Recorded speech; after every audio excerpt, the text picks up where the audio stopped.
As part of my job, I talk to a lot of investors, and because I'm in Houston, a lot of those conversations involve the energy markets.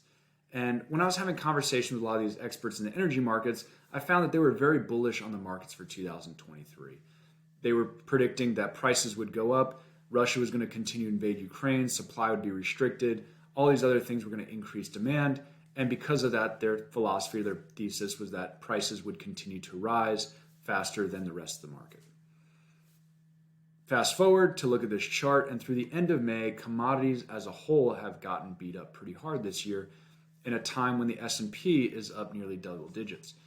So in this case, this chart is showing us that the commodity index as a whole is down about 12%, crude oil is down about 13.5%, and natural gas prices are down about 48%. Now, I don't post this here to beat up on commodities or those specific investors. I just want to highlight the fact that there's always experts out there that have very, very good stories and very well-reasoned opinions about why something is going to go up or why something is going to go down.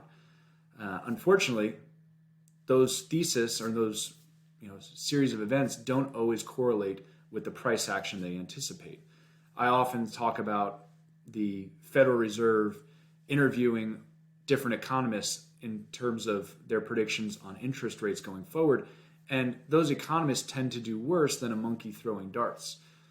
Same thing is, I always talk about the story where I went to a conference back before Trump was the Republican nominee for president, and Brexit hadn't happened yet. And the chief economist of a major firm got up there and he was talking about Donald Trump will become president and Brexit is going to happen. Both of those things seemed like impossibilities at the time. And he said, because of these different things, you should get out of the market because the market does not like uncertainty, and these events will create uncertainty. And obviously, he was right about those two those two things happening, which seemed like incredible long shots at the time. But just because he was right on those two things didn't make him right about the general direction of prices. So as an investor, the only way I know to make money over the long run is to follow a plan that has historically worked over a long period of time and then consistently implement on that plan. Chasing performance by going from one expert to another year after year, period after period, looking for outsized returns, historically will lead to underperformance. And this chart on the commodities from a year-to-date basis is just one of millions of examples of that.